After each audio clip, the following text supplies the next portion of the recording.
Il est 8h29 sur BFM TV. La France, toujours sous une sécheresse exceptionnelle. Conséquence, plus d'une centaine de communes sont privées d'eau potable dans l'Hexagone et ça ne devrait pas s'améliorer dans les prochains jours. Vous le verrez dans un instant. Cette vague de sécheresse sans précédent en France, 100 communes sont toujours privées d'eau potable et pour les habitants, il faut faire preuve de patience et s'adapter. Alors pour savoir si on va rester sur cette même thématique...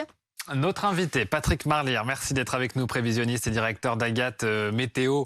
On vient de voir le problème de la sécheresse, qui est lié bien sûr aux fortes chaleurs.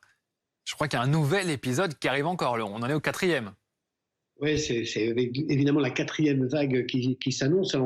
On l'annonçait déjà depuis quelques jours et là, elle se confirme dans tous les modèles météo.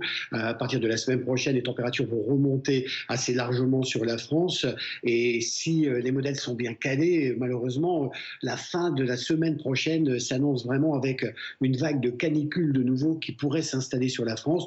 Alors, les modèles annoncent plus de 35 degrés sur quasiment 80% du territoire pour vendredi, samedi et même peut-être dimanche prochain. Donc oui, on n'est pas quitte avec cette sécheresse car pour l'instant, il y a peu de précipitations en vue. Il y a quelques averses qui circulent. On les voyait aussi ce matin sur les radars météo entre Tarbes, Foix et Saint-Gaudens. C'est quelques averses le long des Pyrénées. Guère plus que ça aujourd'hui. Et puis, évidemment, ces précipitations sous forme d'averses n'apportent pas grand-chose dans la situation que l'on connaît sur ces régions en particulier. Et quand on regarde justement ces modèles météo pour la semaine prochaine, pas d'eau, c'est sûr, au moins jusqu'après les 15 août, mais aussi des températures qui pourraient redépasser localement les 40 degrés. Il faudra le confirmer, bien évidemment, mais dans le sud-ouest et même jusqu'en Bretagne. Merci Patrick Marlier pour ces précisions. Je rappelle que vous êtes le directeur d'Agathe Météo.